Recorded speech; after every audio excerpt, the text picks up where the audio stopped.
আসসালামু আলাইকুম। বরিশালের জনপ্রিয় একটা হেলদি রেসিপি ইফতারি নিয়ে আসলাম। আপনাদের মন প্রাণ কলিজা ঠান্ডা করে দেবে এক প্লেট খেলে। সেরকমের একটা হেলদি রেসিপি। কি রেসিপি? চলেন যাই মূল রেসিপিতে। এখন কিন্তু গাছের মাথায় লাউ পারতে হবে, সাথে একটা প্লেনও দেখাই দিলাম। আমি আছি ছাদে, সাহেব দুজনে ছাদে বসে বসে কিন্তু আমরা এই লাউ পরে নিয়ে আসে কি ধরনের রেসিপি করব। আমাদের সবচেয়ে জনপ্রিয় রেসিপি মা খালাদের হাতের, কিন্তু সেই রেসিপিটা কিন্তু আমি আজকে পারুল আলম দেখাবো আপনাদের সাথে। কাটা থেকে লাউ একদম রান্না পর্যন্ত অবশ্যই এনজয় করবেন, আমার সাথে থাকবেন। চলেন যাই, এখন লাউ কাটাকাটি করি। লাউটা কেটে নিলাম, ধুয়ে লাউটা কিন্তু কেটে নিলাম।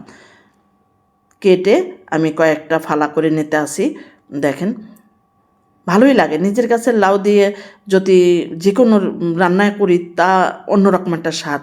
লাউটা ছিল একদম কচি। এই রেসিপি কিন্তু করতে হলে লাউটা কচি লাগবে অবশ্যই। লাউ কী রেসিপি করতে আসি আপনারা অনেকেই আন্দাজ করতে পারছেন, কিন্তু তারপরও ভিন্ন ভিন্ন স্বাদ কিন্তু আসে এই রেসিপির মাধ্যমে। আমি কিন্তু একটা গ্রেটার দিয়ে গ্রেট করে নিছি, আপনারা বড়ি বা চাকু দিয়ে টুকরো টুকরা করে কেটেও নিতে পারেন। আমি অনেক রেসিপি আছে আমার লাউ দুধ কদুর, এটা আমি দুধ কদু রান্না করব, সেই জন্য কিন্তু প্রসেসিংটা করতেছি।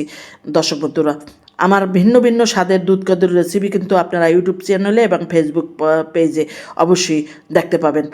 আজকে আমি আরেকটু অন্যরকমভাবে করতেছি, যেন একই রকম যেন না হয়, কোনো রেসিপির সাথে কোনো রেসিপির মিল থাকবে না। আজকের রেসিপিটা আরও মজাদার হবে। এখানে 2-3 চামচ 4 চামচের মতন ঘি দিয়ে দিলাম। অবশ্যই ঘি দিয়ে আমি এই লাউটা কিন্তু ভেজে নেব আগে। দেখেন, আপনারা কখনও লাউ কেটে কিন্তু ধুতে যায়েন না, ভালো করে পানিটা আরও চিপে ফালাই দিয়ে তারপরে কিন্তু ভাজাভাজি করতে হবে। আমি ঢেলে দিলাম ঘিটার ভিতরে। আমার পুরো লাউটা, একটা লাউতে 1 প্লেটই হয়েছে। এরকম কচি লাউ নেবেন, বড় বুড়া লাউ দিয়ে বানাইলে কিন্তু খেতে অতটা মজা লাগবে না। এটা কচি লাউ দিয়েই কিন্তু দুধ লাউ খাওয়া হয়। আমাদের দেশে আগে অসুস্থ রুগীরাও কিন্তু যখন কোনো রুগীর অসুস্থ হইতো মানুষ, তখন এই লাউ দুধ লাউ কিন্তু একটা রুগীর খাবার হিসাবে কিন্তু ব্যবহার করা হইতো। এখন এই লাউর ভিতরে কিন্তু আমি একটু 1-2 চামচ চিনি ব্যবহার করলাম। কেন?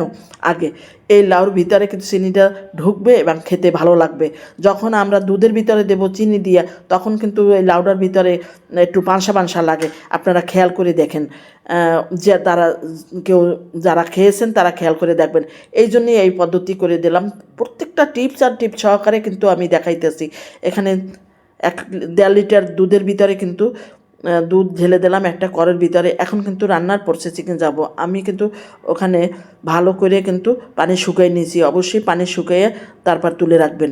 এখন দুধের ভিতরে আমি এখানে ফুল ক্রিম দুধ, পাউডার দুধ ব্যবহার করলাম। কোনো মাপজোপ নাই, আমার পরিমাণ মতন আমি দিয়ে দিছি। প্রায় 1 কাপের মতনই দিছি। দিয়ে ভালো করে মিশিয়ে নেবেন। তাহলে কিন্তু এই পাউডার দুধটা দিলে বেশি দুধ জাল দিতে হবে না, অল্পতেই আমাদের দুধটা ঘন হয়ে যাবে। একটা বলক নেব শুধু।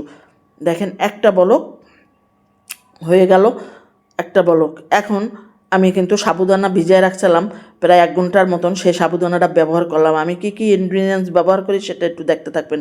অবশ্যই এগুলাই টিপস অ্যান্ড টিপস। খেতে কিন্তু অসাধারণ ছিল, যে খেয়েছে সেই প্রশংসার শেষ নাই। এখন আমি 1 কাপ চিনি দেবো, এর বেশি আমি ব্যবহার করব না। যেহেতু আমি 1 কাপ চিনি দেবো, আমার পরিমাণ মতন। মিষ্টিটা কম বেশি আপনারা করে নেবেন আপনাদের পরিমাণ মতন। এই ইফতারে কিন্তু ঠান্ডা ঠান্ডা করে অবশ্যই আপনারা খেতে পারেন, তাহলে কিন্তু আপনাদের মন এবং প্রাণ ঠান্ডা হয়ে যাবে। আর মেহমান আসলে একটা ডেজার্ট হিসেবে কিন্তু এটা সর্বোচ্চ মর্যাদা পাবে। আপনাদের টেবিলে দেখতেও সুন্দর লাগবে, খেতেও অসাধারণ লাগবে। আপনাকে কিন্তু খুঁজবে যে এটা কি, বোঝার কোনো, আপনি না বললে অবশ্যই বুঝতে পারবে না এটা কি দিয়ে বানাইছেন আপনি। এখন একটু গরম মশলা ফ্লেভারের জন্য 2-3টা এলাচ আর তেজপাতা, আর কিছু ব্যবহার করব না আমি, এটাই ব্যবহার করব। এটা মানে লাউর ভিতরে এর চেয়ে বেশি মশলা ব্যবহার করলে লাউর ফ্লেভারটাই নষ্ট হয়ে যাবে দুধের। সেই জন্য আমি এই দুটা ব্যবহার করে তারপরে আমি মেন ইনগ্রিডিয়েন্টস কি, এখানে পোলাওর চাউল ভিজায় রেখে একটু 2 চামচ বেশি নাও, অল্প। আপনারা বেশি রান্না করলে বেশি দিতে হবে, সেই পরিমাপটা দিয়ে রাখবেন। গ্রেভিটা যেন একটু ঘন ঘন হয়, সেই জন্য কিন্তু আমি 2টা ইনগ্রিডিয়েন্টস ব্যবহার করলাম। মিষ্টির জিনিসে একটু লবণ না দিলে মিষ্টিটা কিন্তু স্বাদ বাড়ে না, চড়া হয় না, তখনই খেতে ভালো লাগে যখন একটু লবণ ব্যবহার করবেন, সেজন্য একটু লবণ দিলাম। এখন আমি কনডেন্স মিল্ক ব্যবহার করলাম আরও স্বাদ বাড়াবার জন্য। এটা না দিলে কোনো অসুবিধা নেই, দিলে কিন্তু মন্দ হয় না, খেতে একদম ক্ষীরের মতন লাগে। যেরকম দেখতে লোভনীয় তেমন খেতে কিন্তু। অবশ্যই ফ্রেন্ডস অ্যান্ড ফ্যামিলির সাথে শেয়ার করে দেবেন আজকে দুধ কদুর দুধ লাউর রেসিপি। ধন্যবাদ।